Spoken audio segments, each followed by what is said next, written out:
Hello friends, જો તમારે અહીંયા એસે રાઇટિંગ શીખવું હોય તો એસે રાઇટિંગ માટે એટલે કે પેરેગ્રાફ લખવો હોય તો પેરેગ્રાફ લખવા માટે તમારે વાક્ય રચના ગોઠવતા આવડતું હોવું જોઈએ. તો અહીંયા તમને મેં એક બોક્સ આપેલું છે જેમાં એક સ્મોલ સેન્ટેન્સ એટલે કે તમે નાના નાના વાક્ય કઈ રીતે બનાવી શકો છો ટુ બી ક્રિયાપદની વાક્ય રચનાઓ આપેલી છે કે જે અહીંયા તમે ધીસ ધેટ એવી રીતે એમિઝાર છે એનો ઉપયોગ કરી અને વાક્ય બનાવી શકો છો. તો સૌથી પહેલાં કર્તા હોવો જોઈએ.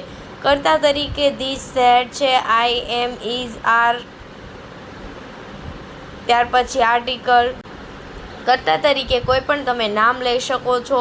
એમ આઈ વી યુ ધેનો યુઝ કરી શકો છો. ત્યાર પછી ટુ બી, અહીંયા ટુ બી તરીકે તમારે એમિઝાર, વોઝ, વેર, હેવ, હેઝ, હેડનો ઉપયોગ કરવાનો. આર્ટિકલ તો બે જ છે, એ એન અથવા તો ધ આવી શકે.